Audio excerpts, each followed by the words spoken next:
আগামীতে বাংলাদেশে অনেক ধরনের রাজনৈতিক সংকট তৈরি হতে পারে। সেই সংকট থেকে আবারও 111 কিংবা আরেকটা ফ্যাসিবাদের পরিস্থিতির দিকে আমাদেরকে নিয়ে যাওয়া হতে পারে। তাই আমি ছাত্র তরুণ বন্ধুদেরকেই বলবো, আমার ভরসা তারাই জীবন দিয়েছে, তারাই লড়াই করেছে। যে কোনো সংকটে ছাত্ররাই বুক চেঁচিয়ে লড়াই করেছে। আগামীতেও সেই ছাত্রদেরকে সজাগ থাকতে হবে। বাংলাদেশে কোনো সামনে যেন নতুন ষড়যন্ত্রের কারণে আমরা যেন ওই হাসিনার একদলীয় ফ্যাসিবাদের 16 বছরের মতো নতুন কোনো ফ্যাসিবাদের দিকে ধাবিত না হই।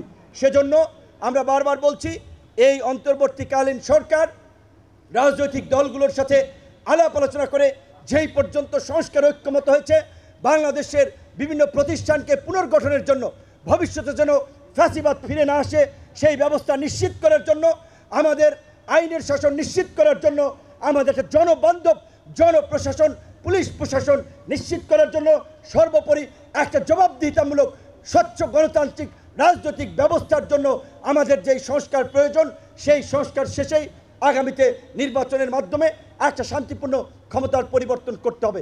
এর বিপরীত কিছু হলে তাহলে সেটা দেশের জন্য কখনোই মঙ্গলজনক হবে না। আজকের বাংলাদেশে যদিও অনেকে মনে করছে একটা পলিটিক্যাল সেটেলমেন্ট হয়ে গেছে, নির্বাচন হয়ে যাবে, কোনো দল ক্ষমতা আসবে, বাকিরা বিরোধী দলে যাবে, পরিস্থিতি লাইক হচ্ছে এভাবে সেটেলমেন্ট হয়ে গেছে।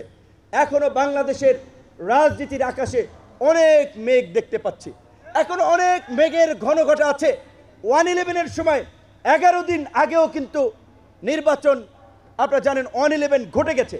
সো নির্বাচনের ডেট ঘোষণা হয়েছে, এখনও সংখ্যা কাটে নাই। জাতিসংঘের মানবাধিকার কমিশনার ভলকার তুর্ক যে কথাটি বলেছিলেন, তারা সামরিক বাহিনীকে মেসেজ দিয়েছিলেন যে যদি তারা মানবাধিকার লঙ্ঘন করে তাদের শান্তিরক্ষী মিশন বন্ধ হবে।